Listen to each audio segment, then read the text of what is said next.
All right, happy Monday. And we're going to start going up the neck with our reading. And this is less complicated than it looks. Kind of my hope is that when you start to see music, you don't like immediately as we used to say, a friend of my sister's was kind of a bore, and she would come over and hang out for hours when we were in town.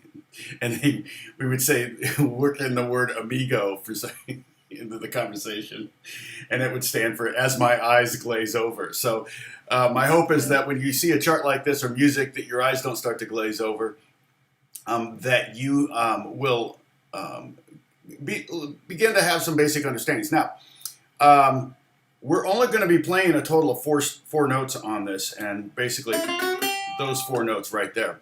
Cruella de Vil, right? And if you wanted to do much easier note selections for, hey, morning, Holly and AJ. If you want to do more easy note selections, you can always do the very first lesson we did. So I just started, Holly. I'm not starting the lesson officially. But so this would be the first lesson we did. And so you could take this and play the E, F, and G on the B string, and this would be very, very simple. Even in here, I was immediately bringing in rests, which is interesting. But here we're using the same three and actually four notes because we have F sharp. I didn't do G flat. But we have the same four, we have four notes, and it looks complex, but it's not that bad. And we're starting to get into syncopation. So that's hey, Tony, what's going on? Good to see you. Thank you for joining us. So that's kind of what's going on. Once we get a few people there, I'll tell you about my week. We only have, it says 3 concurrent viewers right now. That's weird. But we'll wait. We'll hang out for a little bit. Everybody doing okay? Holly, how is it? It's going to be hot today. I think we're going to hit 107, which means we're going to hit 110 today. And then by the end of the week, the highs will be 90, and the nights will get down into the low 60s, which is great. I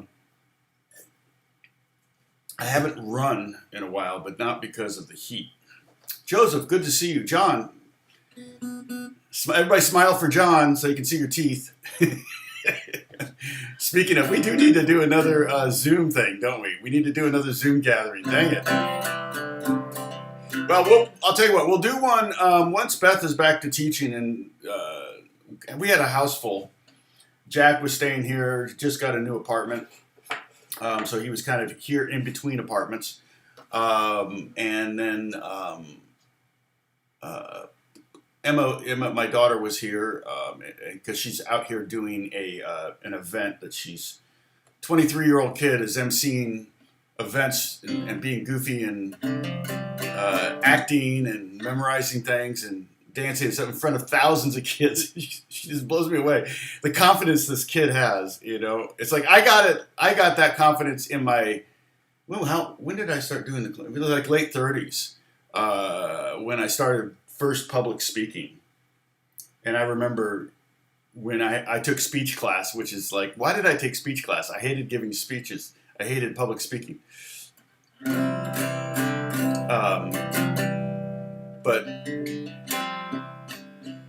Oh, good. I'm glad the days are getting shorter already. So as soon as the days get shorter, the nights get longer, it tends to cool down a little more, which is nice. So they can hit 110, but it's no big deal because, it's only lasts about 15 minutes and then it starts heading down. But yeah, I've talked about many times about doing the Maranatha Clinic stuff, and that's where I kind of got my start in public speaking and got my confidence. And boy, the first few times I did it, I wasn't at all. But when I took speech class in junior high or something, high school, and I was sick, so often just from the thought of having to speak later that day. It was just make me horribly nauseous. Hey, Bruce, good to see you. No worries, lurk away. Hey, Lena, good to see you. Mugu. Missed you. Aslan's in the house. Richard Lawson's in the house. Alan Floyd. Oh, we got a good turnout. Got a good turnout. How many people are here? It says 18. That's not bad. That's not bad. Hit that like button. It's funny because the last video you got 51 likes. So these, we get 400, 500, 600, 700 viewers of these videos. If I start a new series, oftentimes the first video in every series gets a lot of views, and then it's like people make the determination whether they want to stick with it or not. Holly, help me remember Monday. I was watching last week's video last night, trying to remember what I was thinking about for another series. Hey, Dan, good to see you. Thinking about for another series, maybe take a break from reading for a little bit. Although the problem with taking a break from reading is you might lose what gains you've gotten. And again, today looks complex, but it's not. Okay? It's the beauty of music. It's like, it's not only is it universal, every country in the world will have music written this way. No worries. Okay, yeah, thank you, David. Print away. And the other thing is music notation hasn't changed in hundreds of years, whereas tab notation has changed quite a bit over the years. I mean, it was just kind of finding its resurgence when I was teaching in the early 70s, in the early 70s when I was taking lessons and teaching in the mid to late 70s. Because again, remember, lute music often was written in tablature back in the 16th and 15th century. So tab isn't unusual; it's not a new thing, but it was kind of a forgotten thing for a long time. And so when I would teach, I would use tab, and then sometimes I would teach music, depending on what the student needed and wanted. But the nice thing about music, and tab was different in the 70s than it is today. Like the way we notated things was different. The nomenclature was different. The terminology was different. But the great thing about music is it's just going to pretty much be consistent. So once you kind of understand it, and it is definitely one of those things that you can forget if you stop using it. So I would suggest printing up all of the PDFs. At some point, I may compile them all into like some kind of one single PDF that can be maybe downloaded for a small fee on Etsy or something. I've thought about uploading some stuff on Etsy. I've got, I still haven't released the song yet. I think that'll happen this week. I've reached out to my publishing company, Universal Music Group, and they didn't have an opinion on it. So they never got back to me on it. Hey, the Attic Radio, very cool. Radio say, hey, if you're a radio station, you can play my new song when I release it, so stay tuned. It's actually, I played it on this guitar, and it's kind of a pseudo gypsy jazz thing. And I've been doing some research the past week my family, my grandfather, his father, and keep in mind my last name is not really Strahle. My grandfather, my dad's dad, was adopted by his stepdad at like the age of 1 or something. And I'm trying to figure it out, but I realized my great-grandmother, my grandfather's mother, was married 4 times. Now, it doesn't mean she was divorced 4 times, because there may have been a couple of deaths in there. One of them died in 1919, so that could have been World War I or something. But I believe that my grandfather's father's last name was Anton Friedel, and he was born in 1880 in Bohemia, or Bohemian Republic. So probably somewhere near Prague, Czechoslovakia. So anyway, I was doing some research on that. It was pretty interesting.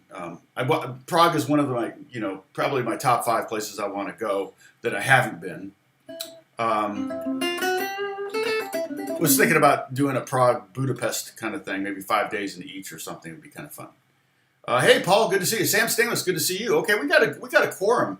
We've got a good quorum. Holly, did you remember what I had? The Attic Radio, I think you are new. Hang around though, okay? Like I said, I'm not gonna scare you too much here with this music. It's not as hard as you think it is. So so last week, from Monday to Friday, we were in Big Bear. We rented a house up in Big Bear, Lake Big Bear, just to get away from the heat. And the kids were all in town, so we all went up there. The five of us, we went up and just hung out. We were going to do kayaking and boating, and I was going to run in the mountains, and we were going to get Starbucks every morning and cook and go. They have some pretty good little restaurants up there. And but like last Monday, I was having like I thought, what was it? The previous Thursday, I went running and then swimming, and then I sat outside in the sun to kind of warm up after swimming, and I thought I got bit by a spider or something, because on my back there was this little sore patch. So I think, oh, okay, well, whatever. Or I thought it was a zit originally. You know, you get a zit on your back or whatever. It's like, ow. You lean back, it's like, ouch. So, so then I didn't think anything about it. But then I was like, Saturday was still hurting, and it was like, what's going on? And I thought, well, okay, that's when I figured out, well, maybe I got bit by a spider. And we're still planning on going Monday. And Monday, when I did the live stream, it was bugging me. I don't think I said anything. And oh, surprise! Yeah, I think there was something else though. That's all right, Holly. I don't expect you to remember everything I say. But it was a new series idea that I had, and I can't remember what it was. If anybody was here on last week and can remember what I was rambling about. So anyway, we get up there, and now this spider bite or whatever it is starting to spread around my back, and it's throbbing. Like we do the drive up to after my live stream on Monday. We drove up to Big Bear, and so it's getting bad. So I said, hey, Beth, take a picture of it, and I'll send it to my friend who's an ER doctor. And he didn't know what it was at first. I said, maybe it's a spider bite. And he said, well, let me prescribe this antibiotic for you. And which is really cool that he can do that. And he sent me a coupon for $10, so it's a $10 prescription at CVS. So I go to the hardware store, the pharmacy in Big Bear, and get the prescription, and it just keeps spreading and getting worse. And I'm thinking, oh, staph infection or MRSA. Beth had MRSA once, which was a pain to get rid of, and took a long time. And that's all right. No fail noise yet. So it's okay, Holly. And I took, my doctor friend wanted me to send him a picture every 4 hours or every 8 hours or whatever, and so I would take pictures. And then finally, and so I'm on this prescription antibiotic for about 2 days, and he says, stop taking the antibiotic. I go, why? And he goes, it's shingles. And I went, shingles? He goes, you had chickenpox, right? And I said, yeah. You didn't get the shingles vaccine? I said, there's a shingles vaccine? I didn't even know. And so I said no, and it's like, man, for the whole week in Big Bear, I'm so glad Beth and the kids had a blast. They had a lot of fun canoeing and kayaking and boarding. And we went out on a boat and everything, but it was I couldn't get comfortable. It was throbbing pain. I mean, ibuprofen helped, and he said stop taking the antibiotic, but. Now it's pretty much gone. It's a little uncomfortable. I still have weird skin sensitivity on my front, like I've got a bruise on right here on my stomach, or sunburn, but it doesn't look like anything. It looks like normal, and so I'm like, dang. And I've had those kind of, you get those sensitive patches sometimes on the top of your whatever. I always assume it's some kind of nerve thing, because I've had, wrong way. I've had nerve damage before from pinched nerves. So anyway, so here's what you can do. We can go all the way back to our first lesson, and if you go to I pinned the Discord thing. If you go to the Discord and go to Tom's PDFs, live stream lessons, etc., you can download any of these these PDFs. So I'm going to go all the way back to here, okay? And so if you remember, we have E, open E, 2, 3, 4, first fret, F, 2, 3, 4, G, 2, 3, 4, F, 2, 3, 4. Now, to play that at a higher position, the exact same notes, that's one of the great things about guitar. You can't do it on piano. You can do it on violin. Any stringed instrument you can do this on. You can play something in multiple places, but in most instruments you cannot. So all we do is go to the 5th fret of the 2nd string, and there's our E, 2, 3, 4. The 6th fret with the 2nd finger is F, and then go to the pinky on the 8th fret, there's G. And back to F. And that's the first line, okay? So you could play all of this, bar 6, bar 7, 2, 4, 2, 4, and then you can play all of this up here and essentially learn how to read in, you're reading in technically the 5th position. You're reading 3 notes in the 5th position. And ultimately, just like you want to be able to play up and down the guitar neck, you also want to be able to read up and down the guitar neck. So that's kind of why I'm introducing this, but I'm using, instead of just copy and pasting this and then refingering it, you can always go back and do this, and you can do the same thing if we go to the G string and play at the 9th and 10th and 12th fret. It's the same 3 notes. And if we really wanted to continue to go up, I love the tone of that though. And that's the beauty of the guitar. All 4 of those positions have a very different tone or timbre. And that's what makes the guitar such a beautiful instrument. So it can fit the mood of the moment. If you really want a kind of a romantic, kind of woody sound, you go up hollower sound. But if you want a bright, you play it down there. So like I've said in the past, sometimes I'll check out the highest and lowest note in any section and play. If I'm really having to do some hard sight reading or fast reading, or we're just trying to get stuff done, music by the pound for television or something like that, then I might just do position playing and stay in that position so I can keep my eyes on the chart and not look at my hands. However, if I've got more time, or there's more emotion to the music, or they ask me to put more, special sauce on the song, on the music, I can play that, but I can... So I can do more with fretted notes than I can with open notes. And so that's where, you might move your hand, even though it's not the fastest thing to do for reading. You might move your hand to get a better tone or a different tone for the moment. So that's the great thing about playing further up the neck, okay? It's the exact same notes, but it's going to, on the guitar, electric too, on electric or acoustic guitar, nylon especially, actually, it will have a different timbre, and that's spelled Timbre. And there's probably 5 different. Hey, Gary, good to see you. I read your post. I won't talk about it here, but I'm sorry what you're going through. I know if you post it on Discord, you're making it public, but it's definitely it sounds like no fun. But hopefully, I can distract from that and not talk about it here on the live stream.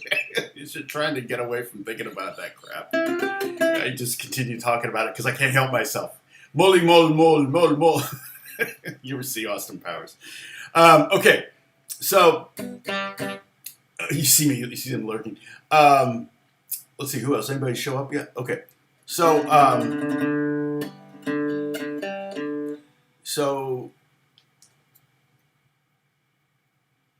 yeah, shingles is an old person thing too. So it was like, dang it! I turned literally the week after I turned 60, I get shingles. I'm like, really? Come on, that's such a stereotype. I still refuse senior discounts when they say, "Are you over 55?" No, not. So, yeah, good. I'm glad, Gary. So I'll try to keep it that way. Hey, Gary Book, good to see you. Yeah, Gary, thank you. It is a worthwhile skill. And welcome to the live stream. And I've done many lessons on this. And this is the this is the first lesson, by the way. Okay, that's the first lesson. Then we did the B string, and then we did the E and B string, and then I did E and B string with dyads, like 2-note chords, so you could start practice reading the little stacks, which is really hard at first, but then it gets a little easier. You know, it's not impossible. And then I did the G string, and then added that to the B string and the E string, and then we kept going, and we did 3-note stacks. And then we did the D string, of course. Then we did the bottom or top 4 string review. We did the A and the D string. Then we did the low E string with some of the A string, I think. All 6. And that looks crazy complicated, but it's actually pretty easy. A lot of that's just open strings. And then we did reading melodies. I wrote down some famous melodies for you to read. This was more arpeggio stuff on adjacent strings. Kind of things you would play. It could be played with fingers or thumbs. And then today we're doing reading up the neck. So now we're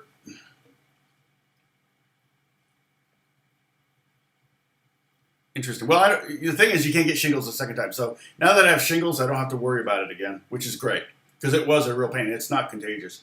So it's not like chickenpox. The kids all got the chickenpox vaccine because we went to like 8 chickenpox parties and they never could get chickenpox. And I got chickenpox at 10 or 11. My sister had it at Disneyland. So she exposed, or Disney World, in 1972. So she exposed thousands of kids to chickenpox in 1972 Disney World. And then I got it from her because we were riding in the back of the station wagon together for, what it was, two 10-hour drives and 2 10-hour drives back to Indiana from Michigan. Or Florida. Okay, so I wrote, if you look at this chart, all this should be played on the B string. We've only got 4 notes, okay? We have E, which is at the 5th fret of the 2nd string.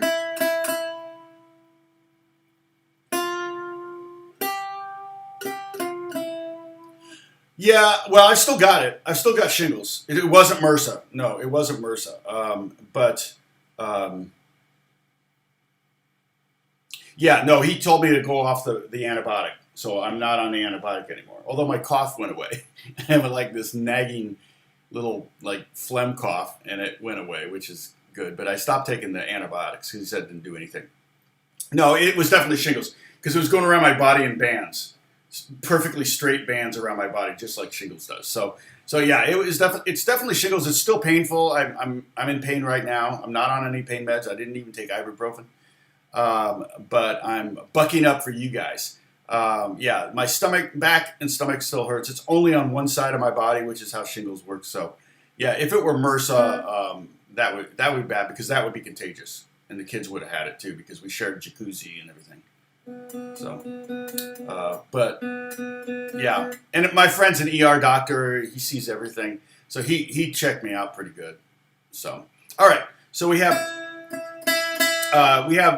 a bunch of E's here. We have 8 eighth notes there. 8 E's. 1, 2, 3. Okay, and the way we count that is 1 and 2 and 3 and 4 and second finger. There's our F. 3 and 4 and look ahead. This is your pinky. 3 and 4 and 2 and 1 and, or sorry, 3 and 4. Okay, so that's the first line. All right, let's play that again together. Okay, and you can use all downstrokes, you can use upstrokes. The tempo, I'm not sure what that is. Probably that's slower than 80, I think. But 1, 2, 3, 4. 1 and 2 and 3 and 4 and second finger and 2 and 3 and 4 and 3 and 4 and 1 and 2 and 3 and 4.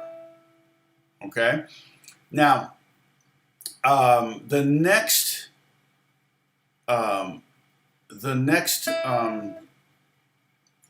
line we're going to do, instead of F natural, we're going to do F sharp. So you're going to use your third finger on the A.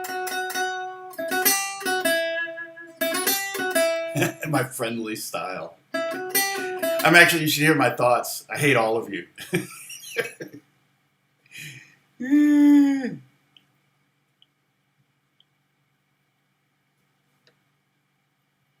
Yeah, because initially we were thinking MRSA or staph infection or spider bite. That's why I prescribed antibiotics, but I only took 5 of the 20 pills. I forget which one. It wasn't one I'd ever taken before, but it was a big pill too. It's like, it was impossible. Okay, so we play E and F sharp. So E's at the 5th fret, 2nd string. Sorry, you can't really see my 2nd string there. And then F sharp's at the 7th fret with our 3rd finger, and the pinky still plays G. Okay. And now look at that bar 5. We've got a syncopation. We've got our first, what I would call our first real syncopation. So here's what's going on right there. All right. We have 4. I probably should have done something like bar 25 first, but rhythmically speaking. But it's okay. Once you hear this, that's the beauty of it. Once you hear it, you'll go, oh, I've heard that 1,000 times. Okay? So it's rhythmically, I'm talking about the rhythm. You will have heard the melody, you probably heard even more than that, but it's not really a melody. It's just a study. But the rhythm there, if we were to clap it, it would be 1, 2, 3, 4, 1 and 2 and 4 and 1 and 2 and. I'm just repeating that bar. 1 and 2 and 4 and 1 and 2 and. If you want to say and 4, if you want to say that with me, you can do that too. Okay, so oh hey Jack, look out for that car. He's braking in front of you. I'm such a little brother. I'm everyone's little brother. That's what I should call this channel. Everyone's little brother. Okay, so let's just play bar 5. Okay, we're just going to play the E note. We're going to go ahead and fret it. We're not going to use the open. We're going to go ahead and fret the E note at the 5th fret of the 2nd string. And here's what it sounds like.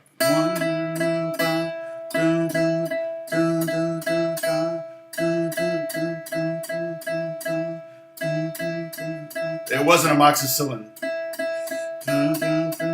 Now we guessed the antibiotic. I'm going to have to get the bottle because I can't remember. Well, I can look it up on my text thread, but it was one I'd never heard of before.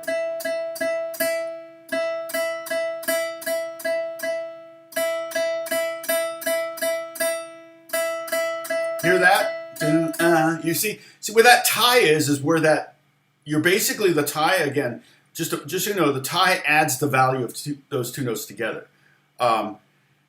And I could have written 3 eighth notes and a quarter note and then 3 more eighth notes, but that's just not standard notation. It's not accepted notation for that. The part of the reason you don't do that is because it looks confusing. It almost makes it look like, are we in 7/8 or some kind of weird meter? This way you can see 8 eighth notes, so you know you're still in 4/4, and then in this would be like a common bass line. Well, in fact, that's the, what's that? That's the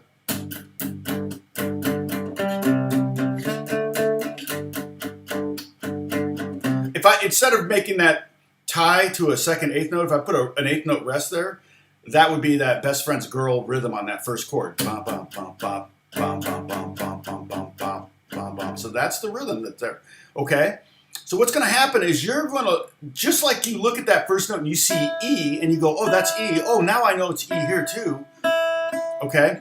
Just like you look at that single note and go, oh, that's E. You'll start to look at rhythms like this and see them and go, oh, that's bump, bump, bump, bump, bump, bump, bump. Okay? It's the exact same thing will happen with the more macro that happens with the micro. Okay? Some people can see an entire, some people can look at this page and memorize it. I mean, it's like crazy. I know a guy, a piano player, that's like, I don't know how he reads this, but it gives composers a lot of confidence that write for film and stuff because they know this guy Mark can read anything. But I'm like, dang, it's crazy. Thanks, Gary. I'm going to put that on my resume. So, okay, so all that's happening here is basically the same thing. And then F sharp, and then G. Let's repeat it. Bum, bum, dun, dun, dun, dun. Hopefully I'm not too fast for you. I'm using all downstrokes, but if you want to use alternating, that would be good too. You'd be down, up, down, up, up, down, up, down, up, down, up, up, down, up, down, up, down, up, up, down, up, down, up, down, up, down. And that's how you know it's a syncopated rhythm, when you have two upstrokes in a row, okay? So if I were to play, excuse me, see,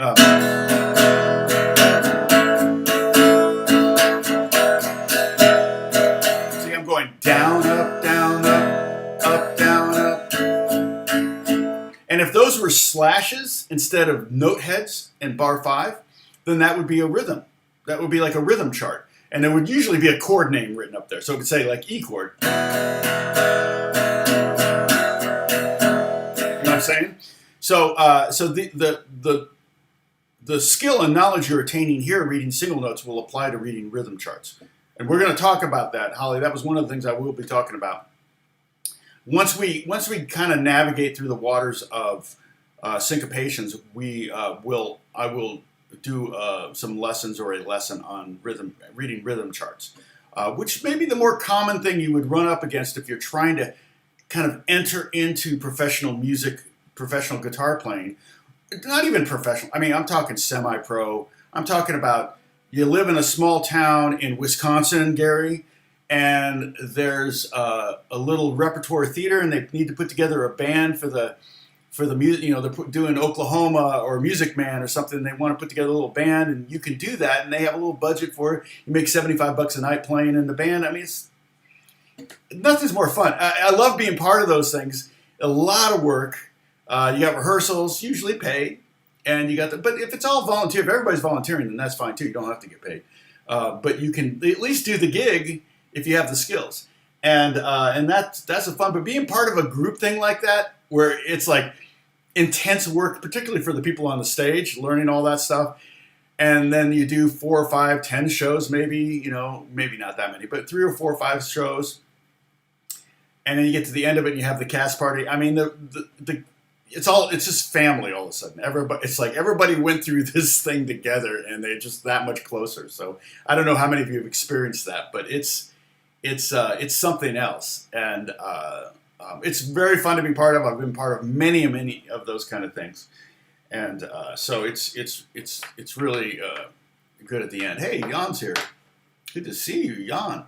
Okay, so now bar 9 we have E, F, F sharp, and G. Okay? My temptation is to swing this. Okay? See, technically what's written is let that ring. Okay?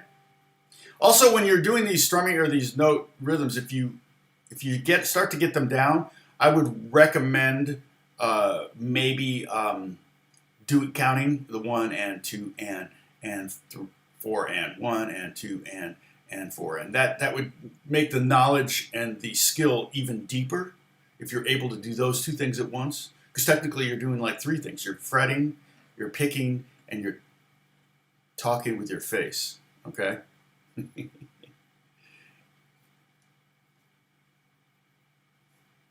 Yeah, it's fun, isn't it, Gary? You've been an actor singer. Yeah, it's fun. I've never been on stage. I've always been in the pit, which I actually, I prefer. I would just be petrified. I mean, if I had a small bit part, maybe, but I'd just be way too self-aware. I mean, the friends of mine that are really good actors, they're really good at being just hams and just like not caring. They can do anything and they just don't care. It's just hilarious. Okay, so bar 9 is pretty simple. It's just it's like remember our warm up. Well, this is what it kind of looks like in music. Okay, that now if I swing it, it sounds like a jazz thing, right? It sounds like Cruella de Vil, or I like to think of it as what was it?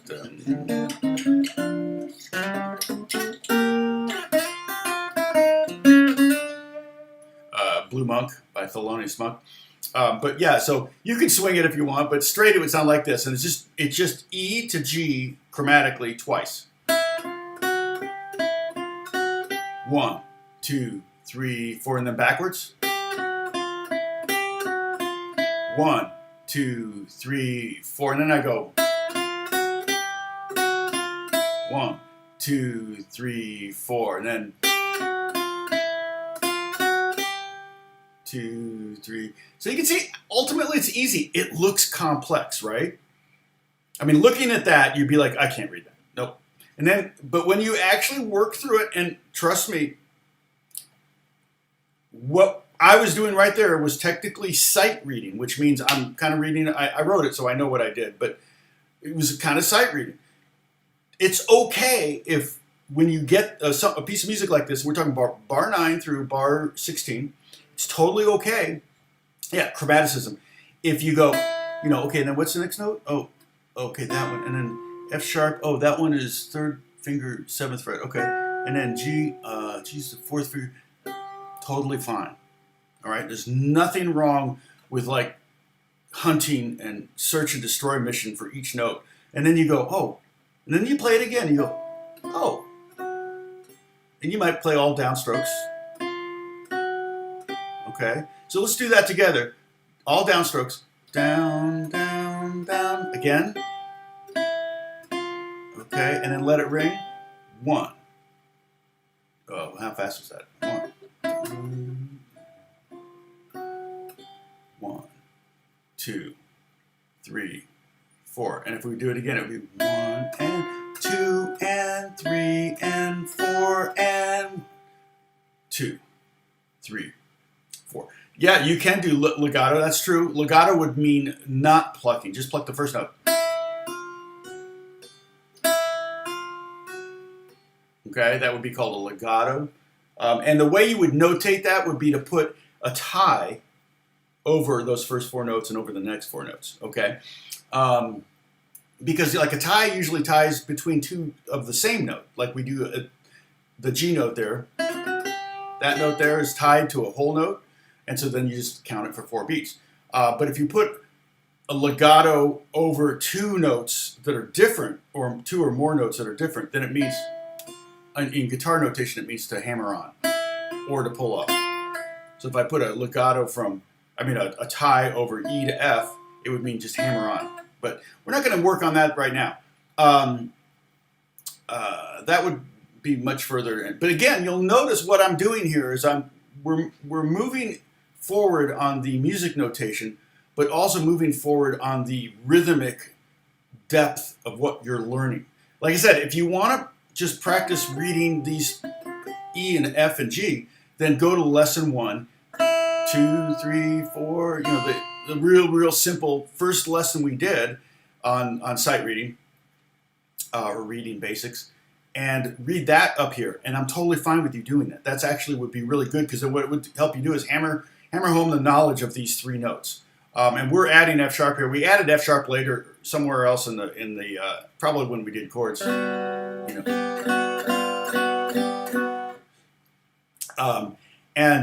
So the other thing we can do too is we can practice the alternating picking on this, and we can also practice swinging it. Just can't help move your butt,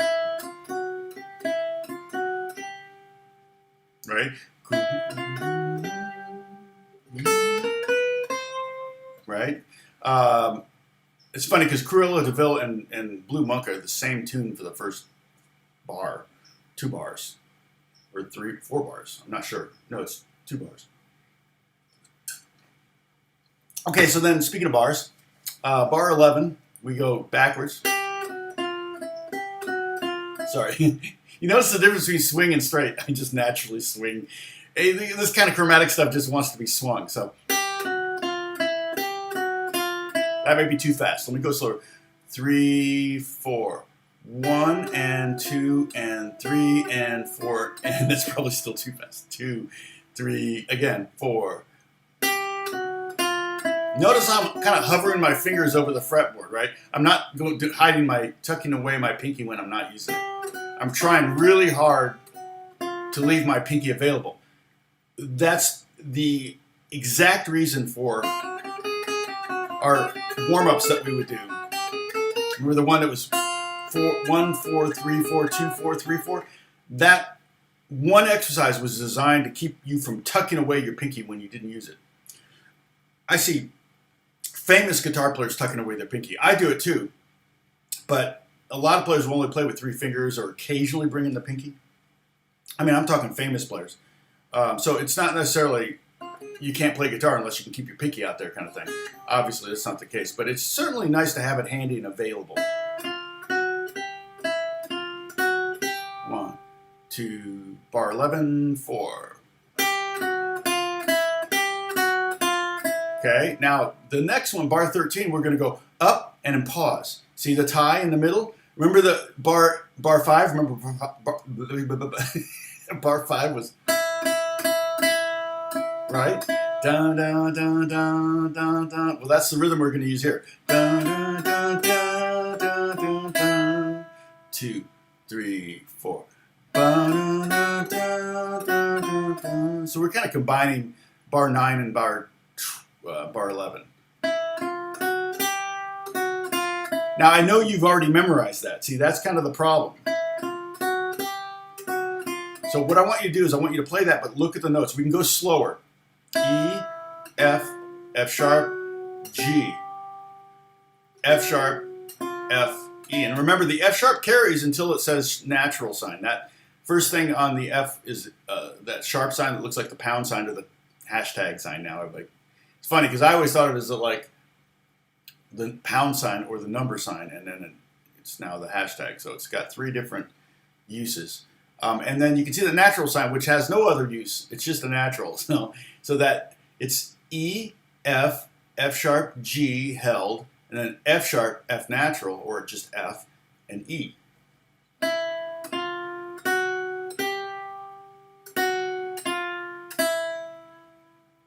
Okay? And then the next bar, the next phrase is bar 15, and it's the opposite. We're going to start on the G, go down to E, and go back up to G.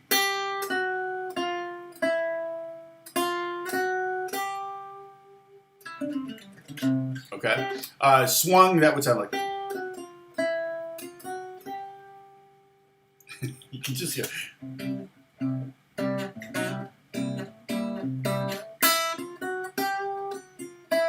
Yeah.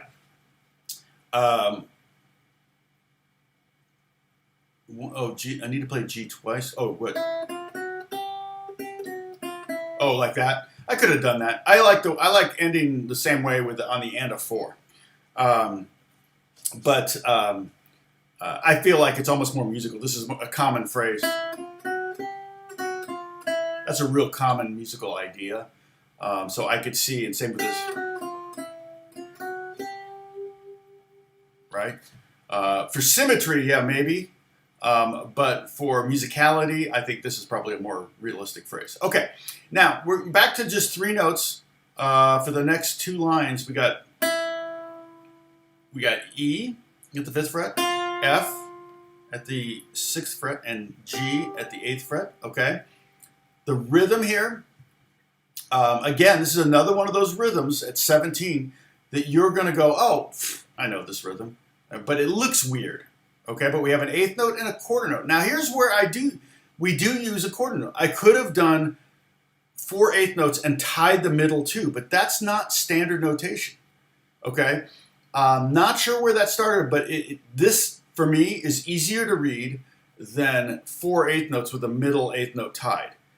This looks like what it sounds like to me. Okay, and here's what I'm going to play 17 to the end of the line, 17 to 20, okay? And so I'm just going E for a bar, and F for a bar, G for a bar, and F for a bar, okay? So it's just 3 notes.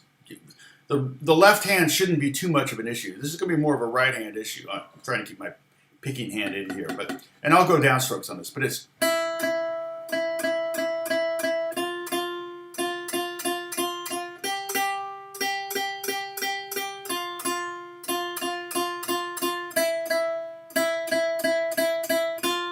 Orville.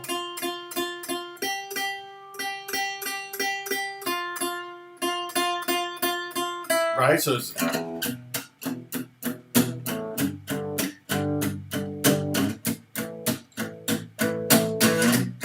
the same rhythm. That's a very, very common rhythm. And now if we were to combine that with a bunch of notes like, I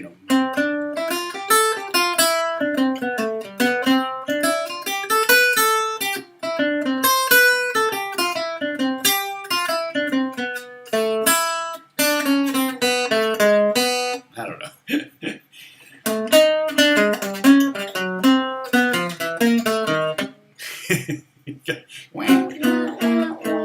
Get that in there. But yeah, that rhythm is a fairly common rhythm. Once you hear it, you go, "Oh, I've heard that rhythm 1,000 times." But you've never seen it, or you might not have ever seen it, and so it's a little complex looking. The next line. So let's play it together. Let's just play the E note. So 1, 2, 3, and 4, and 1, and 3, and 4, and 1, and 3, and 4, and 1, and 3, and 4, and 1, and 3, and 4, and. Let's go ahead and go to F, and then to G. And look at the notes as you play them.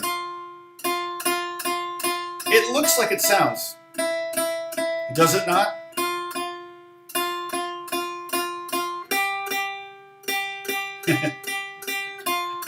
My Mark Twain storytelling.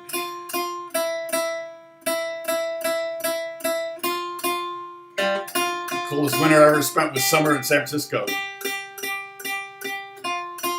Golf is like a walk through the forest ruined. So if you can do Mark Twain quotes and play this rhythm, you're a pro. So, all right. So bar 21 through 24 is exactly the same thing, except without the 4/8 notes after it. So that little thing is that little box there, the little black thing on that after that third note in bar 21. That's called a half note rest. And the way I remember it is a half note rest. It sits on top of the middle line. It looks like a hat. Okay, it looks like a hat. A whole note rest is actually under the line above. We don't have any of those. Under the line above. So I always remember a half note rest like it's that's a American Master Buddy. Oh yeah, Buddy Guy's great.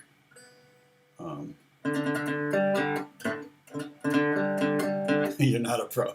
Yeah, I did the rubber. Yeah, that was the chaff from the wheat, right? You just got separated there. Like, whoops, I'm not a pro. Can't do that. So, but yeah, so the half note rest is one that looks like a hat, and so basically that's 2 beats of rest. So you would play this.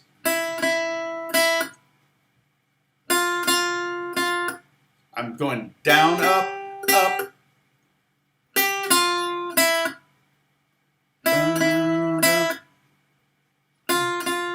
Sounds like something, doesn't it? Okay, I'll slow it down.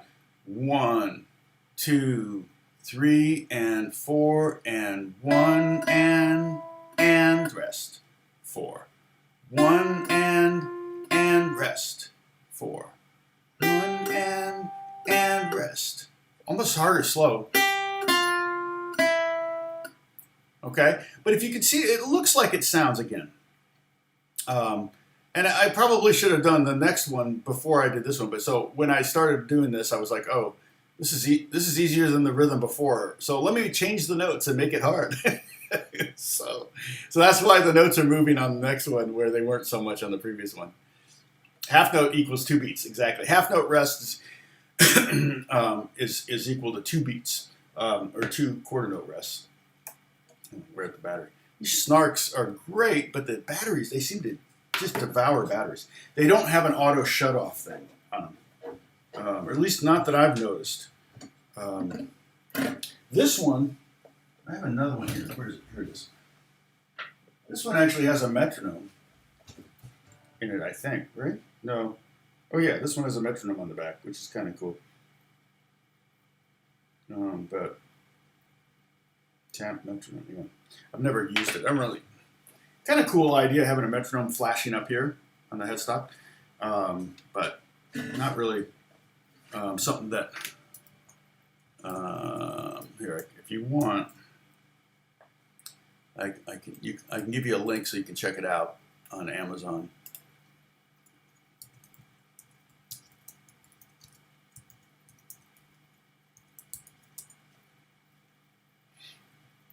Where is it? Yeah, is that what this is? Yeah. No. Okay, this one has. I don't know that this one has metronome on it. Maybe they got rid of that one. I don't know that. But if you want to check out the snark tuner, like I said, the only thing is you just have to try to really remember to. And again, anything you buy at Amazon, I get like 3 to 5% off or something. If you go through this link, buy anything at this point, you could totally help me out. Yeah, you can check out the snark tuners. The ones I really like, the IntelliTouch, they don't make these anymore. I really always liked these for some reason. They seem to work pretty good, and they were really cheap. I mean, I think these were like $10 a pop or something like that. So I have a bunch of them, and they last. And it goes green when you're in tune, so that's kind of cool. It's got a little meter on there. You can't really, yeah, you can see that. So I really like those, but they stopped making them, so I had to find a substitute. And I felt like the snark is pretty close. I mean, it's got a pretty bright screen. Oh, see, look, is the battery dead on this one? Yeah, battery's dead on this one. I'm constantly replacing batteries on these, so I don't know. That's not an endorsement, is it? But the IntelliTouch would turn off on their own. So let me see if they've relaunched them. That would be great. It's been a while since I've checked.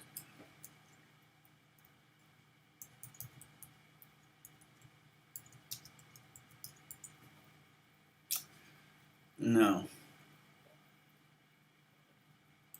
Nowhere to be found. Well, yeah, here it is. And it has great reviews. And no. Yeah, it's so weird. It's almost like, well, can I remarket it? Well, this one had a clock on it. Oh, that's kind of cool. Dang. I just don't get, Now, the Fender one, yeah, I don't know. I'll show you this one because it's cool. I mean, but this is just a big disappointment to share this one with you. So if I share this tune with you. But yeah, you can click on that and see what the one I really like. And mine don't have the clock in it, so that was a new feature that they must have added. I bet you the questions are like, oh, what is it?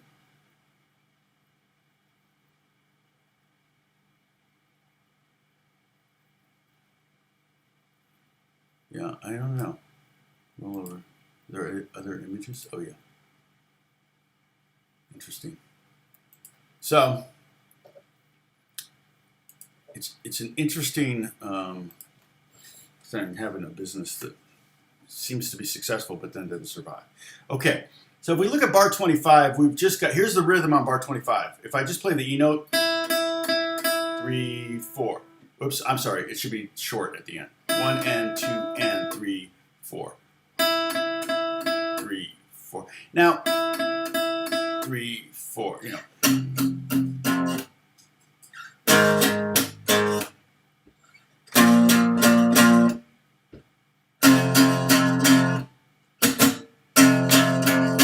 It's a very common rhythm. I don't think I would call that a syncopated rhythm, though. So I don't want to imply that all of these rhythms are syncopated.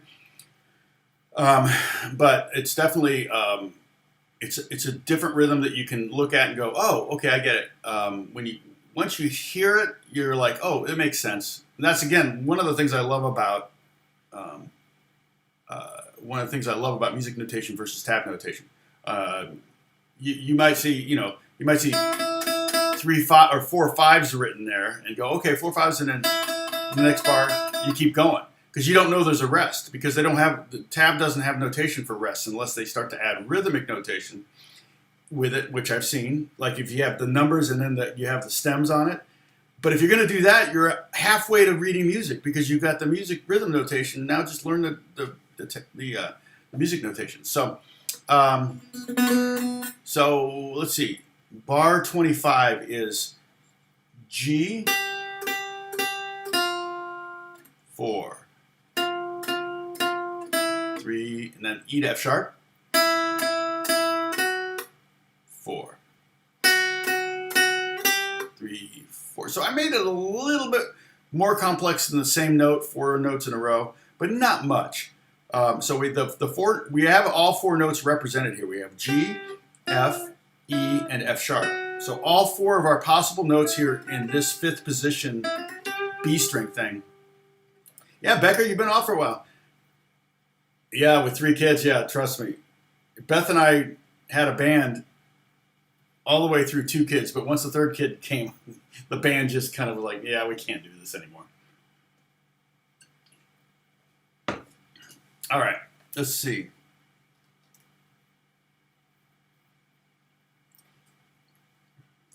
Yeah, the snarks, like I said, the snarks are great, but you have to remember to turn them off or you're going to be paying the price. You can get a tuner on your phone too, but that's just not always convenient to be holding the phone up here while you're tuning. I found that even the phone ones don't tend to pick up as good. My original phone one had a suction cup that would stick on and go in the mic input on the phone, which I think they still make those. But yeah. Yeah, Becker, I guarantee you Becker's busy. Okay, so let's play bar 25. Starting on the G note, pinky here at the 8th fret. Okay, 3, 4. 1 and 2 and 3, 4. 3, 4. 3, 4. 3, 4. 3, 4. 3, 4. 3, 4. 3, 4. Again. G, G, G, F. 3, 4. F, F, F, E. And you can do all downstrokes if that's easier. E, E, E, F sharp. 3, 4. F sharp. G. Okay? The syncopation in this one is when the note changes.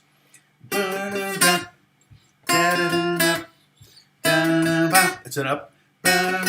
You almost want to put an accent on that. We haven't talked about accents. An accent would be, remember carrots? It would be a carrot on the side. So it would be like a greater than symbol. And you would put it over, like, say, the F there in bar 25, the 4th note. And that would sound like this.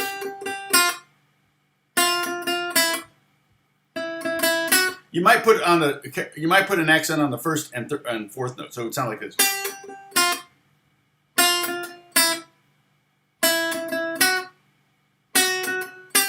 Like that kind of thing.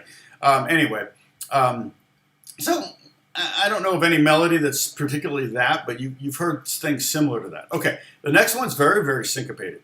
Okay, if we were to pluck this, and I'm just going to take the E note, it would be down, up, up, up, up, down, up, up, up, up, down, up, up, up, up. It's almost hard to hear the metronome, so I'm going to throw the metronome on here, the downbeats, because eventually it just sounds like, and 1, 2, 3, 4, and 1, 2, 3, 4, and 1. Eventually, if you don't have a click going, that kind of rhythm will turn yourself around an 8th. You'll be off an 8th note because you'll think.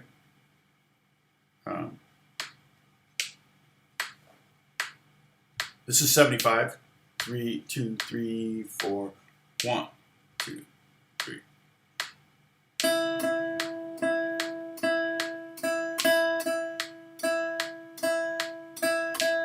And I would definitely call this.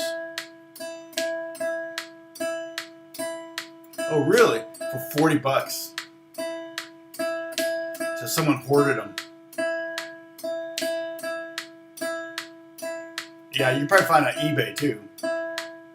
Or Etsy. have a secret place I go for stuff like that. I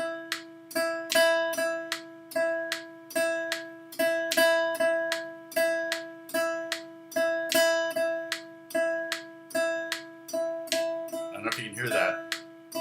So this whole bar 29, and notice I put a repeat sign on there. The idea was once you got it down, just kind of keep looping it, and then it won't feel so weird. But like if it were a band thing, like.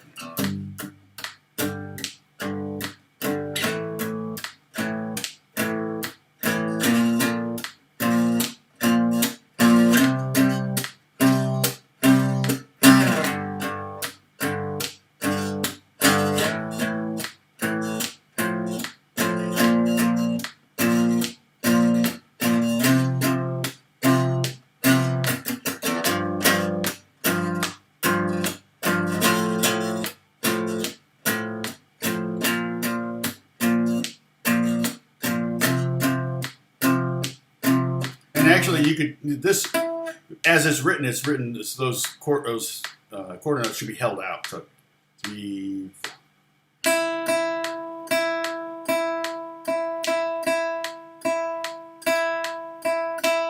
I could even go through and do like we could do a lesson where we go multiple different ways you can write a rhythm or play a rhythm, but I don't want to get too crazy now. So again, it's just E, 4. And 1 and G.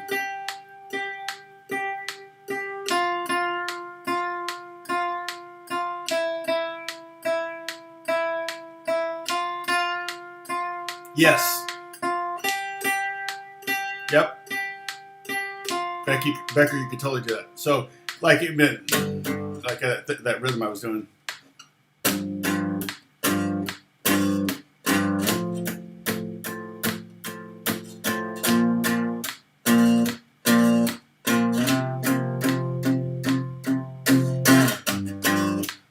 So I'm alternating between that rhythm and pure eighth notes.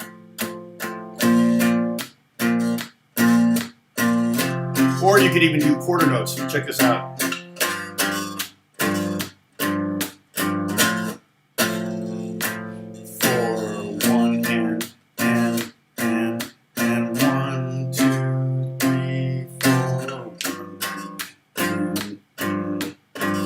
Like that. Oh, sorry, I messed up.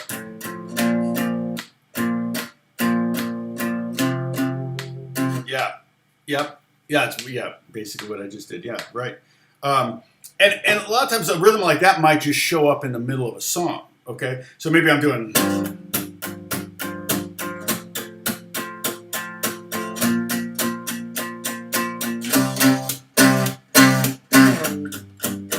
Right? Or it might do something. This is really common. Something like this.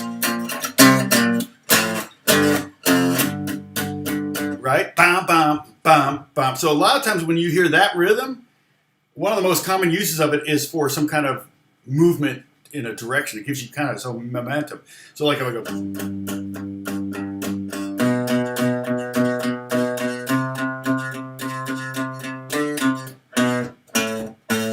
Right? You've heard stuff like that. 8 notes, 1 and.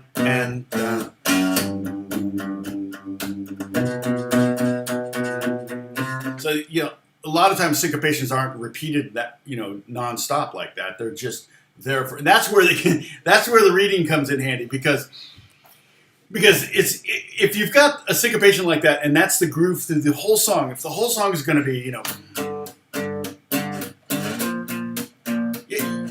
You don't need to read that rhythm, okay? Once you have it down. In fact, if that were the case and I were writing a chart and the whole song, let's say I have 2 pages of chords, and that were the rhythm for the whole song, I would only write that rhythm in the first bar, okay? The rest of the time I would write basically what's called a repeat bar thing, which is 2 lines with 2 dots on either side. And what that does is, or even just 1 line with 2 dots, or 1 line, basically, slash like this in the middle of the bar, a big fat slash in the middle of the bar. And what that says is do what you did the bar before. Even though the chord may change, do the same rhythm as the bar. So it may go, G5 to, F over A. The chord names may change as it goes across the bar, but to save time and not write that stupid rhythm out for every bar. Now it's easy if you're on a software and you can copy and paste, but even that's not even recommended, because if you write out that rhythm in every bar and you do a copy and paste and copy that rhythm in every bar for 2 pages and it's exact same rhythm, the assumption will be the reader that you need to keep looking at this because it's different, and it never is. So having the slash thing, and sometimes what people will do will write the rhythm out at the beginning of a phrase, like every 8 bars, you'll have it again, so you just, oh yeah, that's right, that's the rhythm. Or at the beginning of every line, and they'll only do the repeat signs, the slash repeat signs. We'll talk about those more when we get into it. But you would only do those necessarily in, when you just wanted to give the player, or the reader, confidence that they're playing the right rhythm. Oh yeah, okay, still doing this rhythm. Okay, still doing this rhythm. It kind of, if it's going to go that long, you may want to send write out the rhythm again every now and then, because otherwise it'll be like, are we still doing the same groove? It's like, wow, that's only good. Okay, now this next one, bar 33, is also a syncopated rhythm, because we're not playing on the downbeat of 1 and we're not playing on the downbeat of 3. It's a pretty common rhythm. 1.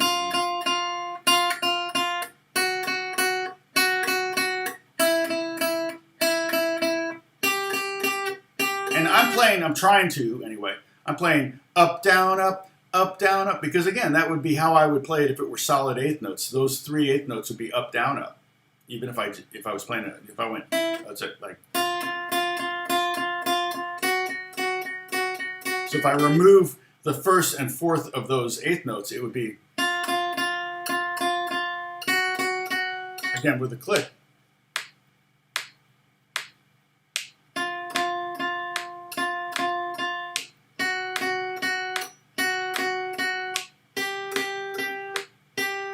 Oh, shoot, that's not what's written. My brain shut off. Here we go. So it's F, F sharp, E, G. I kind of mix it up to try to mix you up, and I mixed myself up. So there we go. There, this is probably better. Anyway, 3, 4, 1. I'm going to read on to the bottom line. You notice I'm not letting them ring because there's a rest there.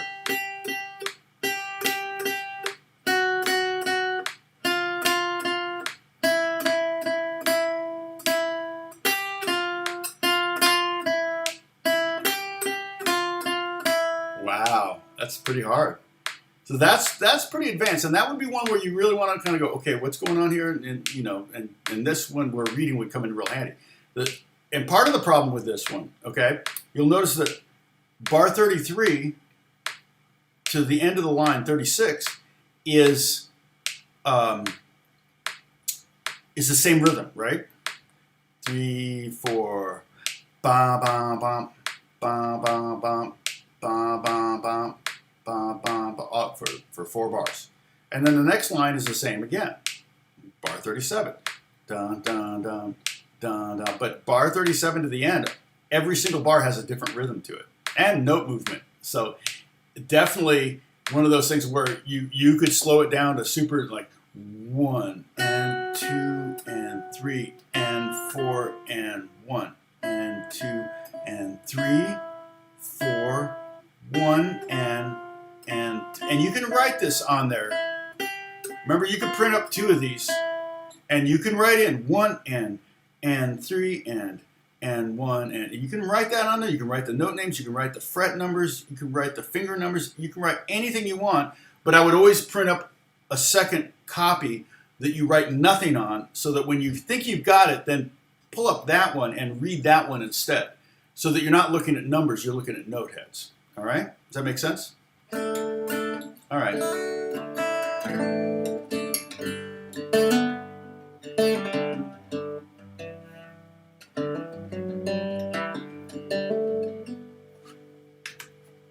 what's going on, Becker?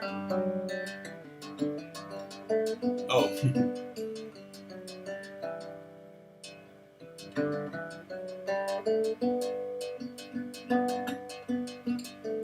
Becker can stretch 10 inches.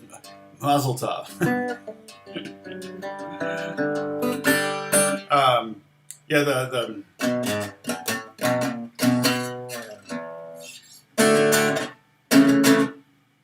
that one, yeah, that's quite a stretch. Although what's funny is Angus Young has really small hands, and probably his brother did too. All right, woo! So a lot of reading today. Next week, I'm not sure what I'm going to do yet. I haven't really gotten there yet. Maybe we'll do the B, C, and D notes with C sharp thrown in there on the G string, so that we can continue to kind of move our reading up the neck. Really, no different than reading anywhere else on the neck. But it's kind of like the question becomes, when do you move up the neck when you play all that stuff? So, oh yeah, that finger picking thing I was in.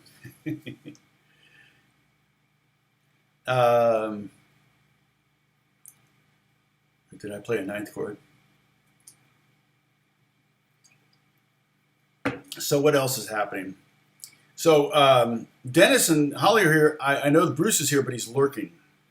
Hopefully he's doing well. Who was it was on the road? I said, look out for that car. Watch out for that tree. Listening. Oh, John. Was it Jack? Was it Jack's driving? Who's driving? I forget who's driving.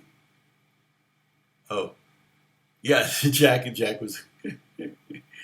Jack's texting and driving. Yeah, it hurts. Shingles. I've got shingles, so it's like really sensitive right here. Like I got a bruise or a sunburn or something, but zero welts. But here and around to my spinal cord, there were open wounds most of the week, and so it was pretty scary at first. And then when I found out it was just shingles, I was like, okay, it's just gonna be a lot of pain. I didn't sleep a lot, so I'm on vacation, and I was like, oh, one thing I love about vacations is catching up on sleep. And then what happened? I didn't sleep because I could not get comfortable. I felt bad for Beth. I was really trying hard not to be moaning and flipping and tossing and turning. But that makes it worse when you're like, okay, it's been 9 minutes since I turned. I think it's okay. She won't notice. So, let's see, what do I...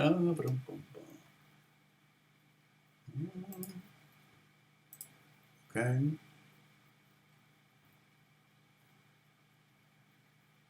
Yeah. So, but like I said, the good thing about it is you can't, according to WebMD, you can maybe get it a second time, but it's very rare. It's one of those things, is like chickenpox, you have once, and once you have it, you've got it. Yeah, we got a good turnout today. 35, that's pretty darn good. Good to see everybody.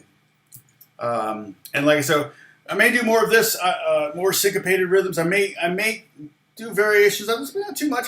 I'm not sure, but we'll keep. I also want to, like I said, I want to talk about reading charts. One thing I could do is I could duplicate this thing and get rid of all the note values and just do slash rhythms. That would be kind of cool, because then you could see the rhythms and you could ascribe any chord to the rhythms, and you could see what that would look like. I might do that just so you can have it for just the rhythms, and you can do that with this as well. You can practice with clapping. Like bar 13 would be 1 and 2 and 4 and 2 3 4 1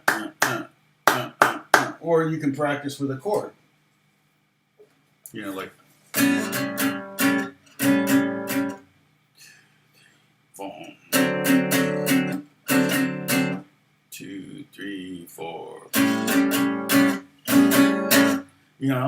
You could do that too. Hey, Alejandra, Good to see you. Where are you? Oh, Chile. Yeah, Chile. I have a very good friend from Chile. Mauricio Guerrero. I'm butchering his name. I apologize.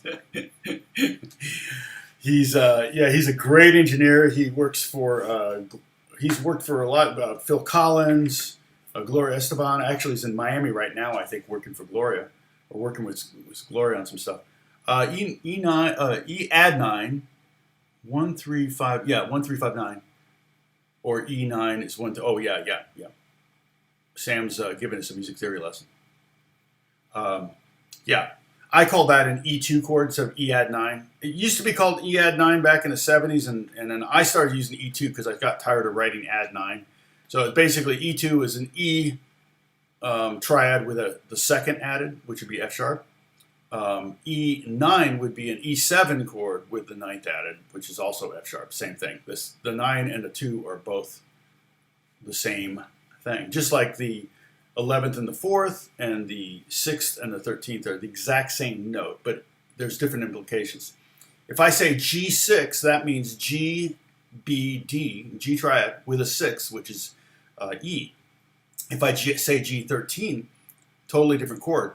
Technically, that's a 7-note chord. You only have 6 strings, so somebody's going to have to go. You're going to have to unleash one of those notes. Usually, when I play a 13th chord, I play it with only 4 notes. Maybe 5, but 4 generally. And that would be, in that case, G13 would be G, B, D, the triad, the 7th, F, the 9th, A. No one ever plays the 13th chord with the 11th, which would, in that case, would be a C note. I've never played a G13 chord where I used a C. And then the most important note, or one of the most important notes in a G13th is the 13th. Otherwise, you wouldn't even have it in there, and that would be in the key of G. That would be an E. So, G13, like I said, I would play 4. If I wanted the G in there, I could do that. But I got the F, which is the 7th. I got the 3rd, which is important because that tells you if it's a major 13 or a minor 13, or a major triad or a minor triad. I could do G minor 13. Major 13. And then here's the 13th there, or 6th, and here's the 9th. But I would, if I added the G, if I added the C note to that to make it a kind of a really even more pure 13, that I would call that probably F major 7 over. Oh, I took away my foot pedal. F major 7 over G. So I don't think I wouldn't call that a G13th in a million years, because when somebody writes G13th, they're not asking for that. But G11 would have a C note, and G11 is that's shorthand for F over G. To be honest, most of the time when people say G11, they mean F over G. See, here's an F triad, right? F, A, C, and then I put G in the bass.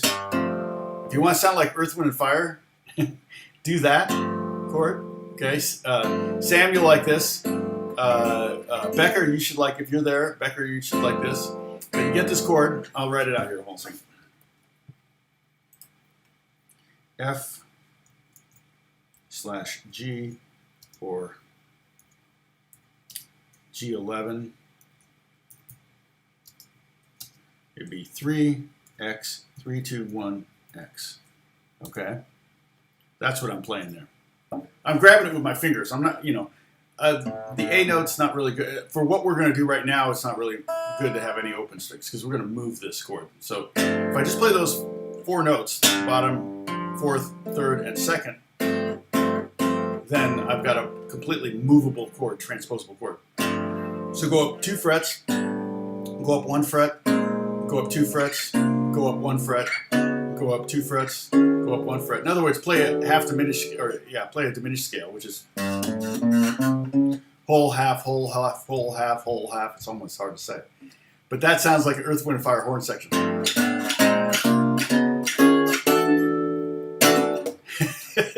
To me, that just sounds like Earth, Wind, and Fire. So, so have fun with that. I used to do that back in the day when I was teaching clinics. One of the things I had to do was I had to demo gear that I didn't really ever use. One of them was Roland gave me a guitar synthesizer And they just gave me the synthesizer and the pickup, and I had to put it on one of my guitars, which kind of bummed me out. But I actually put it on the G&L. Where's my G&L over there? Still have holes in the pick guard where the pickup went. I think Alex has it, but he hasn't put it on any guitar. He should. Actually, he really should, because he does a lot of synth stuff. Yeah, it's about a minute back there. It's crazy, isn't it?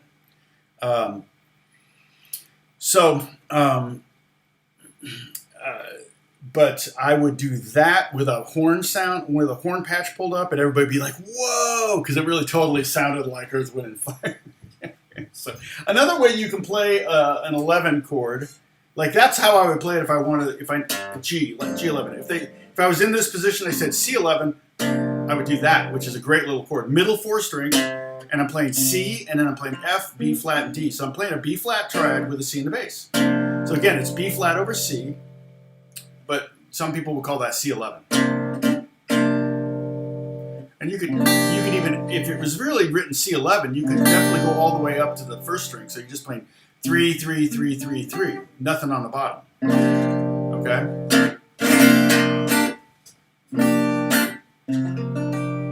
1 9 1 9 1 9.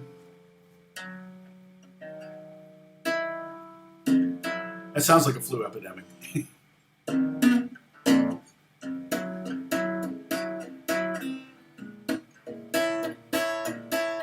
Oh wait, here we go.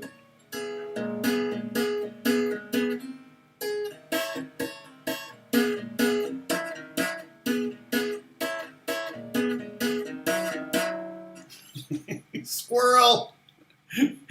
Jack, you got me sidetracked. Oh, you retracted it. Because you got me sidetracked. Okay. Wrong text thread. He was meant to be on a different text thread. Oh, Jack's driving and doing that. He's driving a truck and doing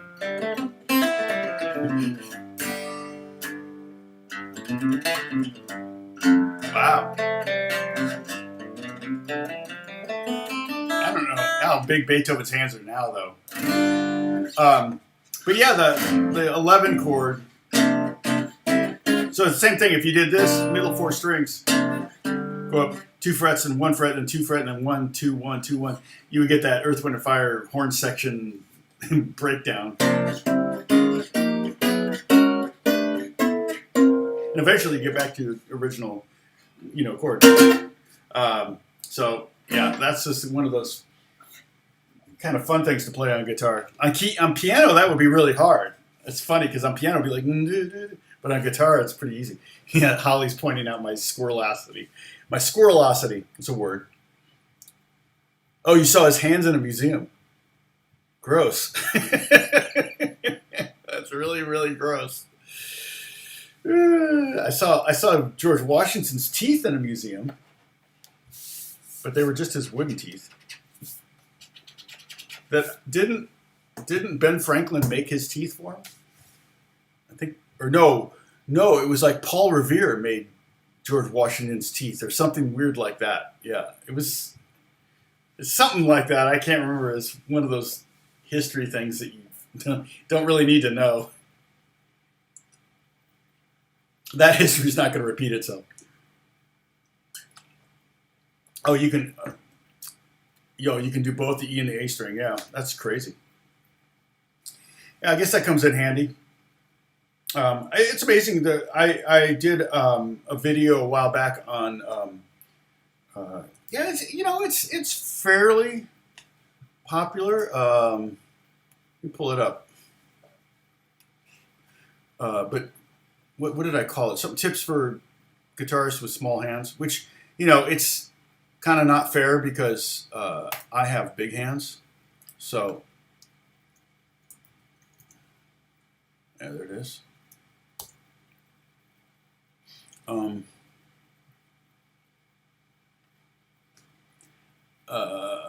But I name in there a bunch of different guitar players that have small hands, and I did some research on it. Like I want to get what guitar players had small hands, and kind of surprised me.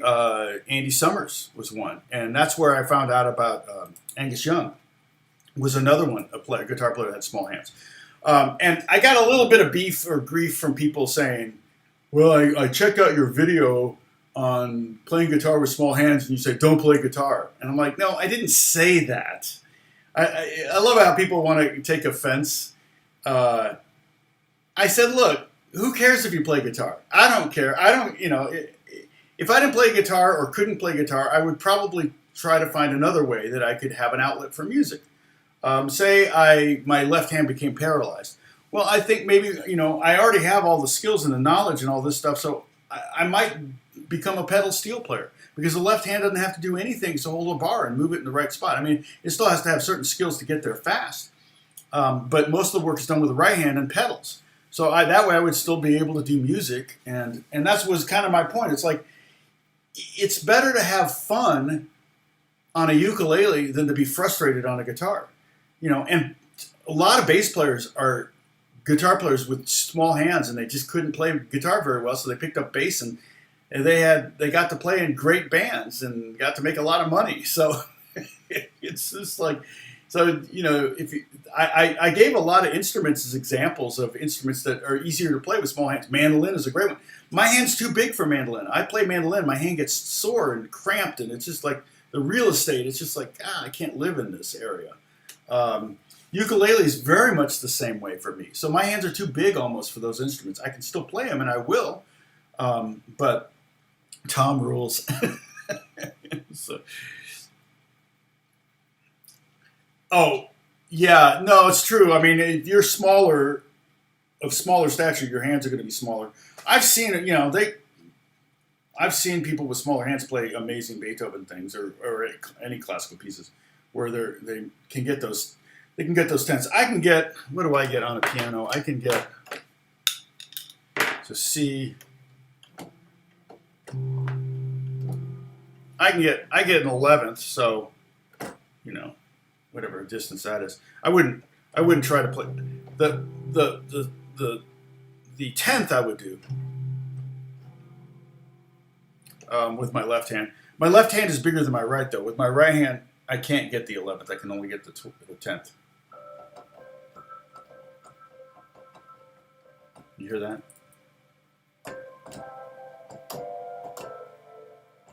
A lot of reverb on that piano.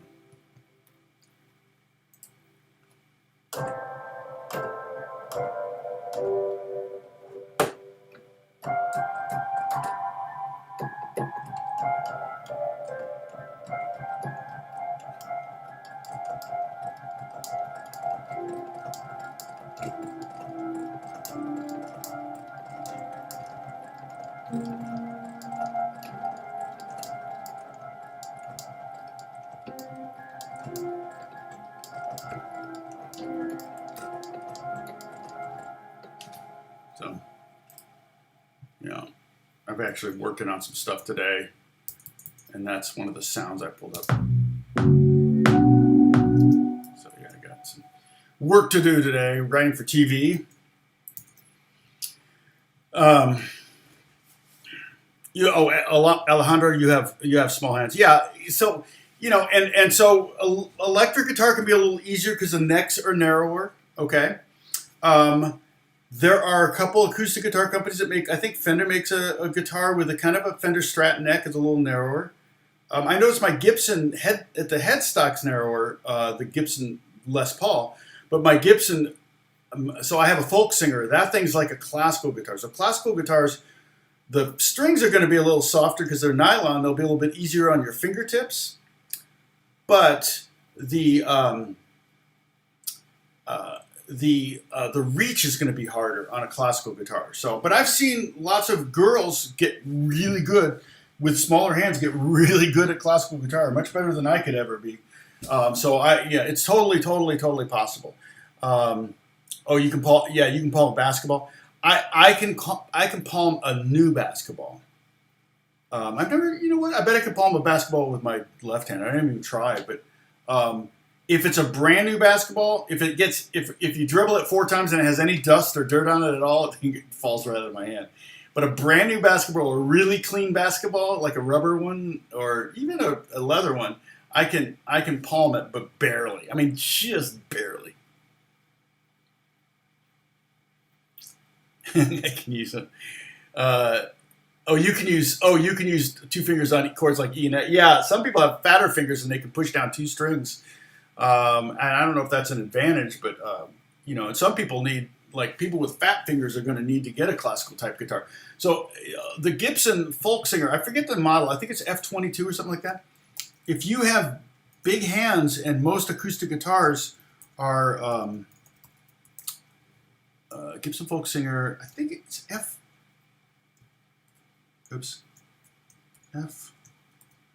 F25. I can't remember the model number. But if you enter Gibson folk singer, they only made them in the 60s, so it's technically a vintage guitar. Reverb. Let me pull up Reverb and see. I got mine for playing on someone's record for 2 days. So they didn't have money. They said you can have a pick of any one of my guitars, and I've told this story before. I picked that guitar, and he said, "Oh, except that one." So I said, "Okay, I'll grab this." What was it? It was a Godin electric with a synth pickup and a acoustic pickup in it. I thought, oh well, maybe I'll use that, and I never did. I hated that guitar. I played it once. I never used it. It just sat in my closet, but the thing went up in value. And so the guy realized that he'd given me his most valuable guitar. So he said, "You want that folk singer now?" I said, "Sure." Yeah, F25. I was right. Used from 2000. Okay, so they've bumped up. I saw them for 800 back not that long ago. Now these look great though. These are in great shape. Mine's not in very good shape. But I love it. It's got a great. It's not the best sounding guitar, but it's got a sound. Sometimes with acoustic guitars, if you get you only have one acoustic guitar, you want a great sounding guitar. So a good Martin or maybe a Taylor. Gibsons definitely have a sound, and I'm gonna go ahead and get away from this. Where can I go here? Oh, sure. I'll put Ask Me Anything. But the folk singer definitely has kind of a lo-fi quality to it. So once I was past having 2 or 3 or 4 really good sounding acoustics, then I was kind of more on the hunt for acoustics that were interesting sounding or had a different quality to them that I couldn't get from my other ones. And so that's where the folk singer comes in handy. Is one of those guitars where it's like, yeah, I would never have intentionally bought this guitar, but it was given. He didn't have that many guitars to choose from, nothing that I really wanted. So you really can't have too many acoustics if they're all different. So everybody's comparing.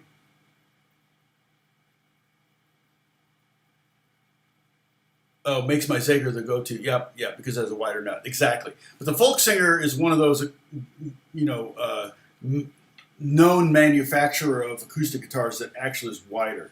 And Gibson probably has multiple instruments like that, but the neck is wider than my Gibson Dove. Okay, like I said, it's like a classical guitar neck. In fact, the strings even kind of looks like a classical guitar, the way the body's shaped and everything.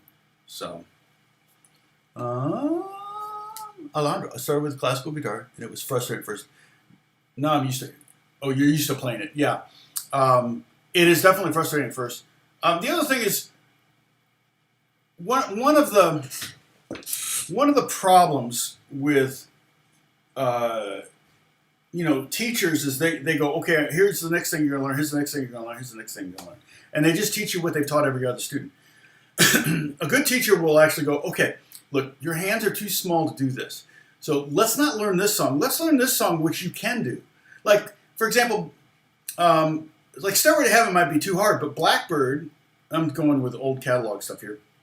Blackbird might be something you could do because it's oftentimes you only have 2 fingers on at a time. And if you only have 2 fingers on at a time, you could use the first and the pinky finger for almost everything. If you're playing Blackbird,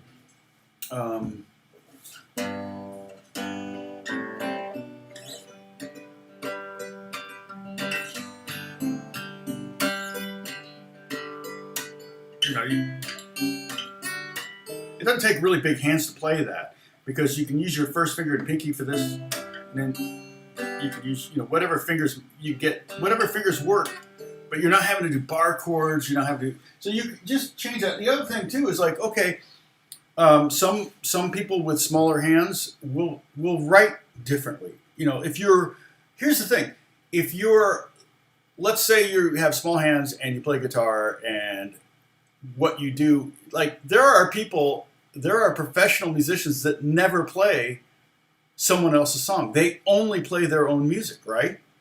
And whether it's a blues singer or a rock band, I mean, a lot of bands don't do covers. A lot of artists don't do covers. They do their own music only. Well, if they wrote it themselves, they're going to write it to fit their hands. And so there's nothing wrong with going down that path where, well, okay, I can't play what anybody else plays, so I'm going to have to do my own thing. Well, boom, there you go. That's how you get a career, because you're doing something that nobody else is doing. Yeah, Blackbird's a great song. It was one of the first ones that I ever, taught a lot as a kid. There were open ones, open string, open chord songs like Anticipation was a good one. Yesterday, which actually is in, Paul McCartney plays it in G. He tunes down a whole step. It's in F, but he plays it in G. And so it's not as hard as it sounds. It's not as many bar chords as it sounds like. There is a bar chord. There's an F sharp minor, which is really an E minor in the song. But once you know that trick, it's like, oh, that's why I can't get it to sound like Yesterday playing bar chords in standard tune. So yeah, it doesn't really matter that, the whole side. We got sidetrack. Well, it's not no sidetrack. I'm done with the lesson today. So Blackbird. Then there's a song, I forget what it is, by Muse. It's one of my favorite Muse songs.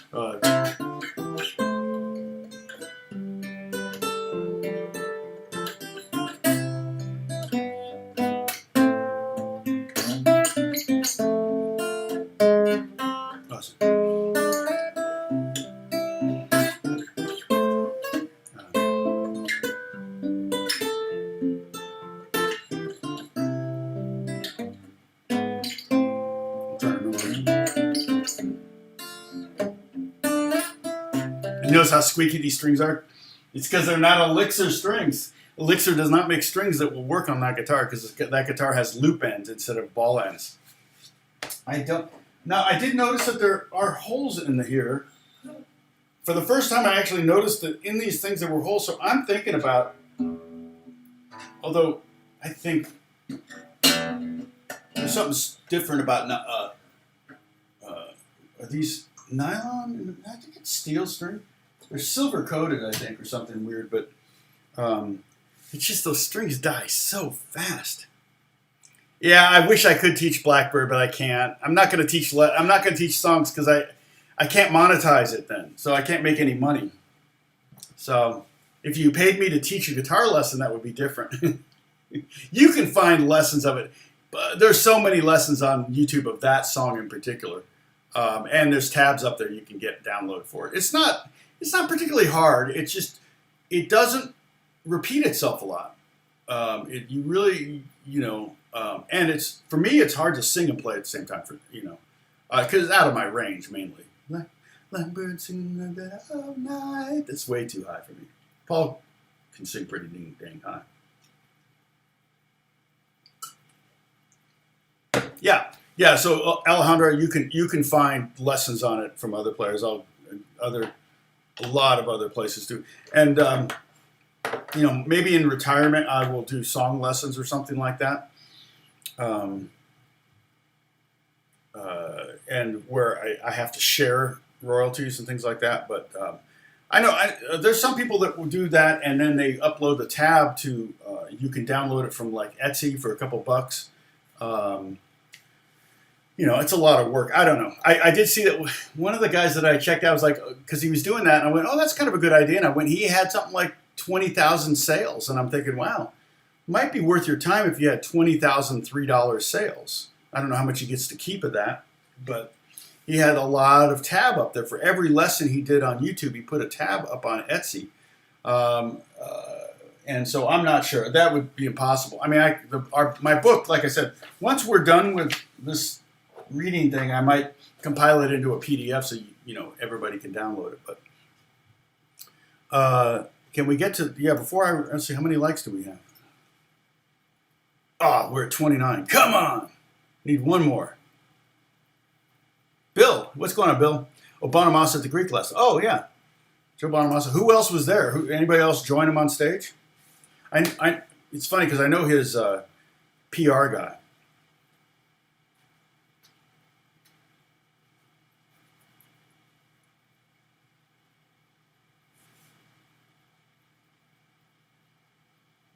Yeah, Sam, Blackbird is often people's launching pad for Blackbird. Another one that's really big. I taught it a million times, and that's Dust in the Wind.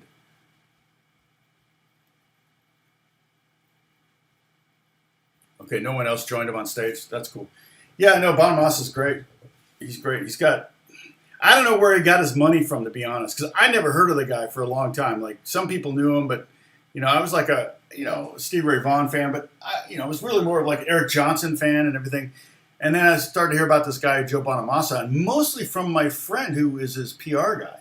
It's like, so he gave me like 5 Bonamassa CDs. So like, here, check out this guy. So, I'm checking him out, and I'm going, yeah, this guy's great. And I'm reading about him, and he's got like 859 Les Pauls. I'm like, wait a minute. He must be bigger than I think he is because he can afford I don't know if his parents were rich or he's, it's like Kenny G was one of the original investors in Starbucks, and I think he sold his position for $400 million. And that happened much later, long after he's famous. Part of the reason they asked him for money was because he was famous, and he was one of the few people in Seattle that actually had money. So, Joe Robinson's opening up for Tommy Emmanuel. Cool. See you, Sam. Take care of yourself. You must go. Oh, phone call. Yeah, he's gone. Yep. Becker, I'll see you soon. Have fun with the kids. Enjoy it. It's a season. It's a season of life. Enjoy it. Remember that. It's not permanent. The lack of sleep is not a permanent thing.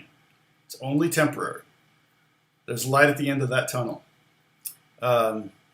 Landslide is a great one, too. I taught that a bit. I taught that to Emma recently, and it's such a great little song. It's so simple, beautiful song. Actually, a better song than Dust in the Wind, in my opinion. Clearly, it's been covered far more than Dust in the Wind. I don't know anybody that's covered Dust in the Wind.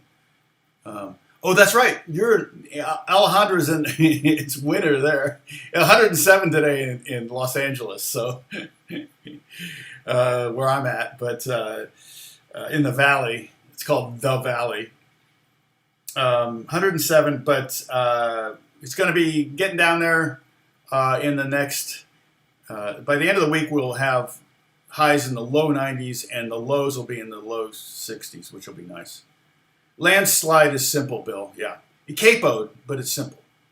So you could totally learn, that would be a good one to learn. People like singing that one, too. It's a good sing-along one for, like, if campfires, taking a guitar to the beach, that kind of stuff.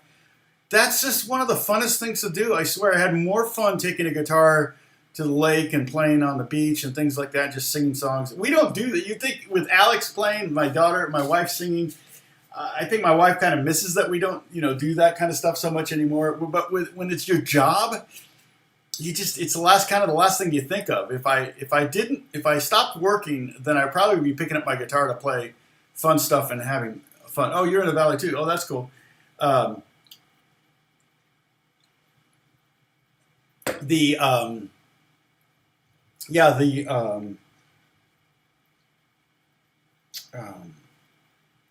kind of thing. It's just funny how when it's your job, it's one of the first times I noticed that happening when I first moved to Los Angeles. I rented a room from this house in Pasadena. This guy, he had rented out his rooms to he had a bunch of roommates, so all of us were paying his mortgage for him. And he was an artisan craft, like cabinet maker. He would make beautiful kitchen cabinets for multi-million dollar houses, right? And yet in his house, he had the most garbage, old, cruddy cabinets of any, it's like a classic example of physician heal thyself. But he would never spend the money, because he had to be paid to make those cabinets, So it's it was funny, but that was one of the first times I realized. And also, musicians tend to be poor, so they tend to have really bad stereo systems. I had friends that were very wealthy, or they had real jobs, and you go to their house and they have these really nice record player and speakers, and they go, man, check out the sound of this. And you're like, wow, it sounded so good. It's like most musicians had like a boombox and a cassette player. That was like how would they figure out songs. So, Boxer is great. Yeah, that is a fun one. Yeah, well, Gary, you would do it open because it makes it a lot easier to sing. You're writing down every song. Yeah. The Boxer is fun, but it's a little bit tricky. But you can Boxer. You get Mrs. Robinson. So Dust in the Wind. Yesterday, not a bad one. Landslide.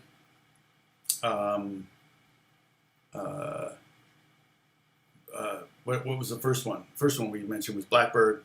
So a lot of these are great ones.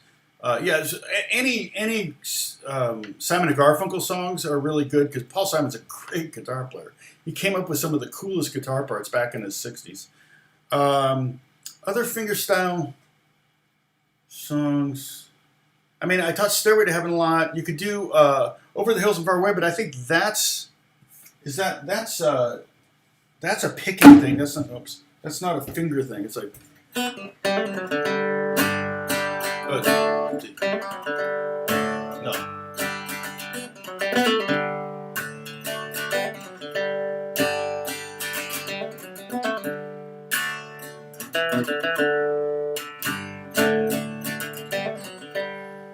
I can't remember. It's been forever. But that's a fun one to play too. There's definitely some couple Led Zeppelin ones that are cool. Stairway to Heaven, it kind of, the stereotypical thing.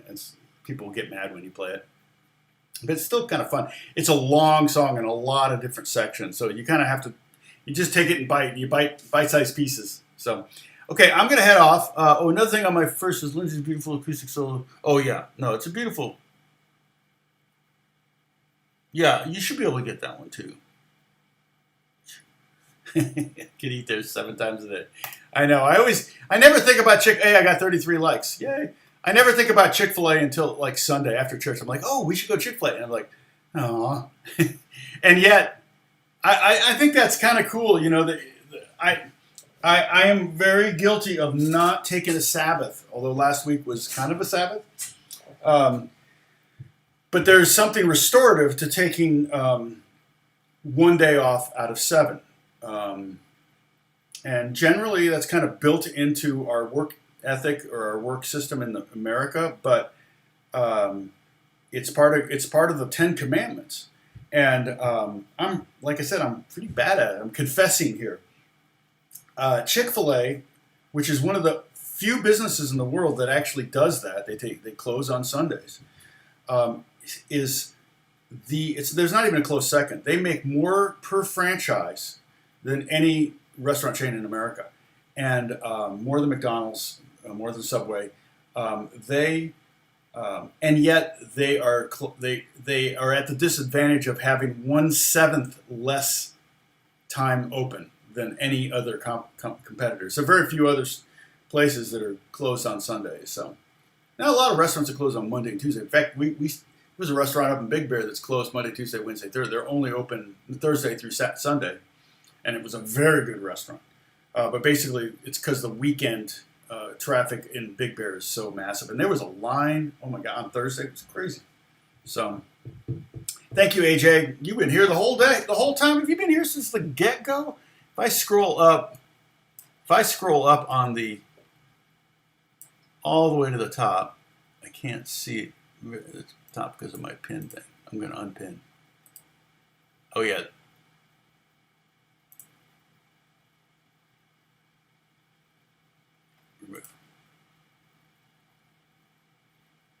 Okay. Oh, I didn't go all the way. Oh, weird. Okay, so it doesn't have the full chat there for some reason. Okay. Anyway, I'm glad, Alejandro. I'm here every Monday at 9 my time, which I think is, you're an hour ahead of me in Chile. Chile's a long, skinny country that's probably in one time zone. You probably all share the same time zone. You're probably further east than I think you are. I always forget how far east much of South America is, but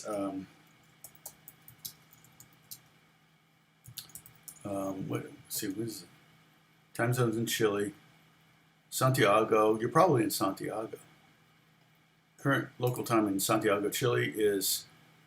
Oh no, so it's 1:51 there. So you're 3 hours ahead of me. So you are. Yeah, you're more below New York than you are below Los Angeles. It's just weird to me. I always forget how far over, I guess this way, South America is. I have, my brother-in-law is in Quito, Ecuador, and they love it. They retired there. So, but anyway, okay. What did Aslan say? Aslan, you're one. Oh.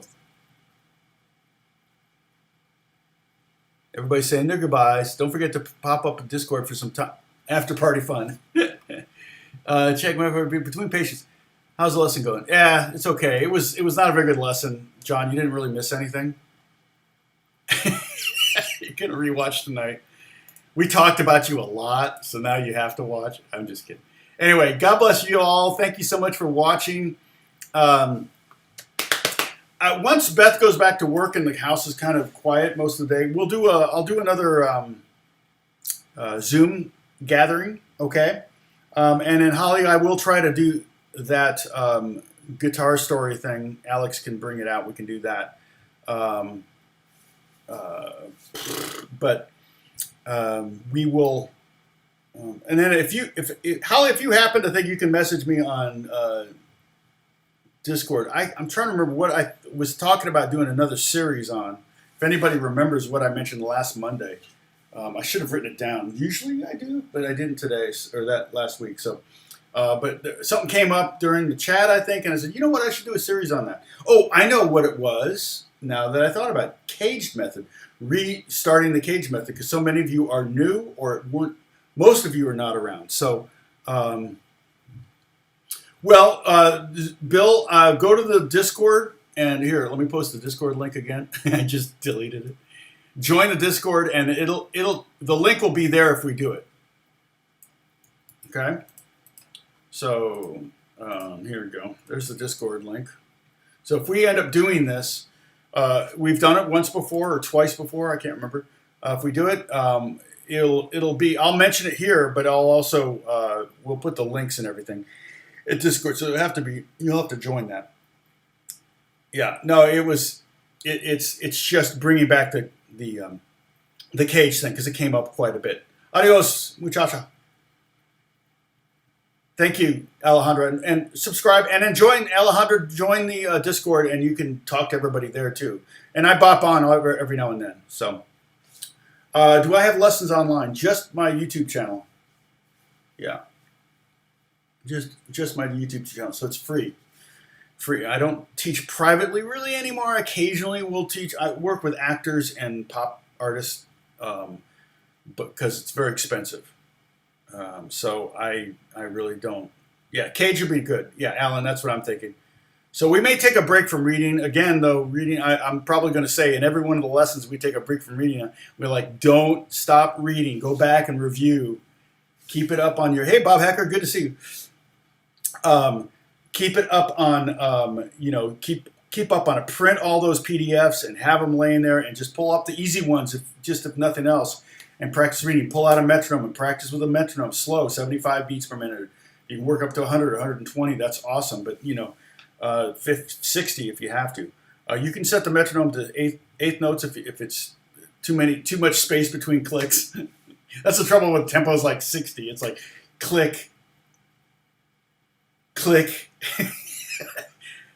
click. How do you subdivide that? That's not 60. I'm being facetious, but how do you subdivide that? So, Yeah, we're just wrapping up, Bob. So I'm saying goodbye to everyone. Gary, good to see you again. And enjoy. Hopefully the weather's better. Last week it was 90 in Wisconsin, I think you said. So cage would be excellent. Okay, so maybe next week. Maybe next week. We'll see. I'll have to prepare. I have to prep some music. I'll have to prep some notation for that. But that would be not a bad thing. Okay.